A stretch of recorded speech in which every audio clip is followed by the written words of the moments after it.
Did you know that in Singapore, over 100,000 cameras watch people every single day? That's one camera for every 55 people. And this number is growing fast. Singapore is called the world's smartest city. On the surface, it looks perfect. Clean streets, no traffic jams, and everything works like magic. Your phone can do anything here. Pay for food, catch a train, or even talk to the government. It's like living in the future. But there's something most people don't know. Behind all this amazing technology, there's a dark side that no one talks about. Today, I'm going to show you what really happens in Singapore. The things tourists never see and the government doesn't want you to know. In 2014, Singapore started something big. They called it the Smart Nation Project. The goal? To use technology to control everything in the city. And they spent big money on it. Over $3.3 billion just to get started. Today, Singapore is unlike any other city in the world. When you get sick, AI doctors check your x-rays faster than human doctors. Your kid's school attendance is marked automatically when they walk through the gate. Even the trash bins are smart. They tell cleaners when they're full. The numbers are amazing. 9 in 10 people in Singapore use smartphones to do everything. You can start a business in just 15 minutes using your phone. Want to pay your taxes? 3 clicks and you're done. Need a document from the government? No waiting in line. Just use an app. The streets are different too. Traffic lights think for themselves, changing when they see traffic building up. This has cut travel time by 20%. In some areas, buses drive themselves. And if you're on the train, you don't need tickets anymore. Just walk in, and cameras know who you are and charge your account. Even the trees are connected to the internet. Yes, really. 500,000 trees have sensors that check if they're healthy. If a tree might fall, the system knows before it happens. When it rains too much, sensors and drains tell the city where flooding might happen. During COVID-19, Singapore showed how powerful their system is. Their tracking app could find anyone who might be sick in just a few hours. Other countries tried to copy this, but nobody did it as well as Singapore. Big tech companies love Singapore so much that they're moving there. Google, Facebook, and Microsoft have all built huge offices in Singapore. The United Nations says Singapore is the smartest city in the world, and other cities are trying to learn from it. But here's the thing, all this amazing technology comes with a big price. A price that's not about money, but about something more important. Your freedom. What you're about to learn next might change how you really happens when a city knows everything about you. Remember those 100,000 cameras I mentioned? That's just the beginning. By 2030, Singapore plans to put cameras on every single lamppost in the country. That's like having an eye watching you on every street. Here's a real example. Last year, if you walked in a park and sat too close to someone else, a robot dog would roll up to you and tell you to move apart. It sounds funny, but think about it. A robot was watching how close you got to other people. And this robot, called SPOT, is still out there, watching people in parks today. Your phone? It's like a tracking device in Singapore. The government app, Trace Together, was supposed to be just for COVID-19. But even after COVID ended, people still had to use it to enter many buildings. Every shop you visit, every train you take, every mall you walk into, it's all recorded. The government says this data is safe, but in 2021, they admitted they used Trace Together data for police investigations, breaking their own promise. But it gets worse. In your home, smart meters track how much electricity and water you use. Every hour of every day. Smart bins know what you throw away. Smart sensors in public housing can tell if you're smoking in forbidden areas. They even know when you're having too many visitors in your home. Let me give you some scary numbers. In just 1 year, Singapore's cameras caught over 4,700 people for wrongdoing in public areas. That includes things like parking bicycles in the wrong place or feeding pigeons. Sounds small? Well, all these small things add up to control every part of your life. Your car, every move is tracked. Singapore uses something called electronic road pricing, ERP. It's like a toll system, but it tracks every road you drive on and charges you based on the time of day.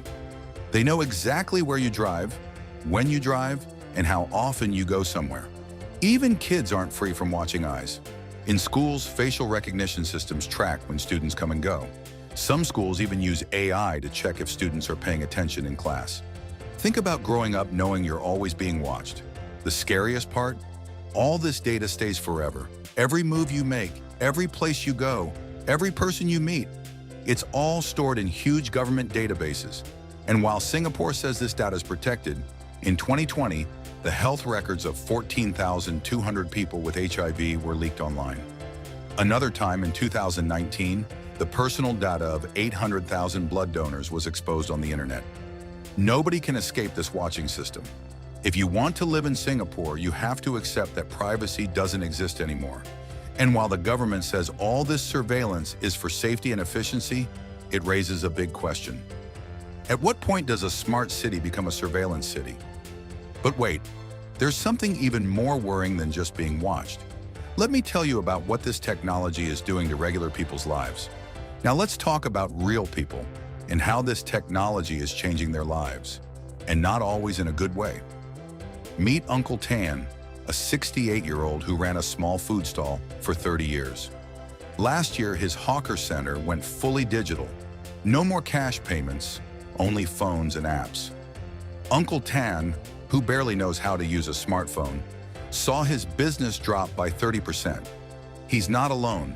Studies show that 40% of Singaporeans over 60 struggle with digital payments. Many elderly people feel left behind in their own country. Then there's the job situation. In 2022, Singapore's banks replaced 150 ATMs with digital services. Sound small? Well, 1,500 bank workers lost their jobs. Taxi drivers are worried too. With self-driving cars being tested on the roads, many fear they'll be jobless soon. The government says technology creates new jobs, but here's the truth. Most new jobs need high-tech skills that many older workers don't have. Mental health is another big problem. A recent study found that 71% of young Singaporeans feel stressed about always being connected and watched. Some people call it digital anxiety. Imagine knowing that every time you step outside, cameras are watching you. Every purchase you make, every bus you take, every person you meet, it's all recorded. Kids are feeling it too. In Singapore's schools, AI systems track not just attendance, but also how much students participate in class, their friends, and even their moods, like talking to neighbors have changed. People used to chat in void decks, public spaces under apartments. But now, with cameras everywhere, many feel uncomfortable hanging out in public spaces. The kampong spirit, community feeling, that Singapore was famous for is disappearing. But there's another side to this story that nobody talks about. What all this technology is doing to our planet. And trust me, it's not what you'd expect. Here's something that might surprise you. Singapore's smart city isn't as green as they want you to believe. Let me show you why. All those cameras, sensors, and computers need power. Lots of it. Singapore's data centers, huge buildings full of computers, use enough electricity to power 60,000 homes. That's more than 7% of the country's total electricity. And guess what? Most of this electricity still comes from burning fossil fuels. Think about your old phones and laptops. Where do they go?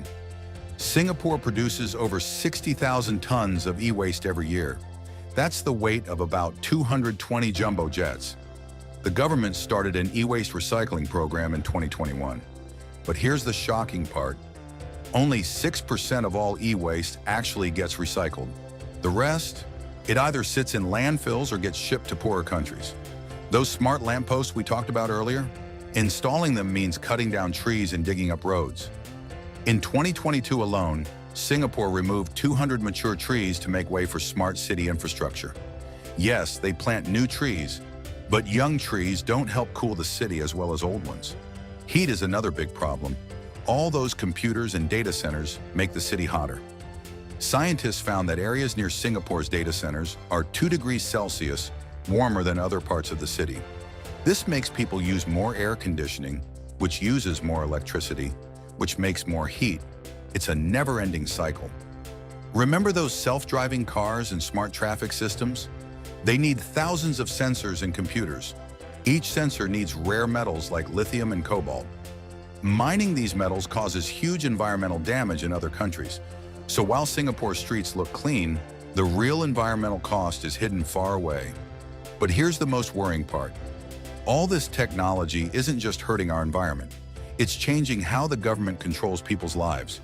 And what I'm about to tell you next might make you think twice about wanting to live in a smart city. Let's talk about the real power behind all this technology. Control. And I mean control of everything you do. In Singapore, your life now runs on a point system, even if they don't call it that. Have a fine for littering. It goes on your permanent record. Park your bike in the wrong place? That's recorded too. Cross the road at the wrong time? The cameras know. All these small things add up, and they affect everything. From getting an apartment to your kids getting into good schools. Here's a real story. In 2023, a man couldn't get his housing loan approved because cameras caught him smoking in a no-smoking zone 3 times.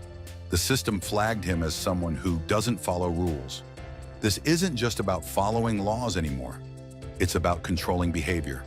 The scariest part? Singapore is testing a system that can predict suspicious behavior. Using AI cameras, they watch how people walk, what they carry, and who they talk to. If the system thinks you're acting strange, it alerts the police. In just 6 months of testing, this system flagged over 3,000 people. Many were just having a bad day or were lost tourists. Your phone is like an electronic ankle bracelet. Apps like One Service encourage people to report their neighbors for small things like noise or hanging laundry wrongly. In 2022, this app received 400,000 reports. That's over 1,000 people reporting their neighbors every day. Even what you say online is watched. Under Singapore's fake news law, POFMA, the government can force anyone to change or remove posts they think are wrong. Since 2019, they've used this law over 100 times. The scary thing? The government decides what's fake. There's no independent checking. So here we are. Singapore shows us what happens when a city becomes too smart for its own good. Yes, the trains run on time.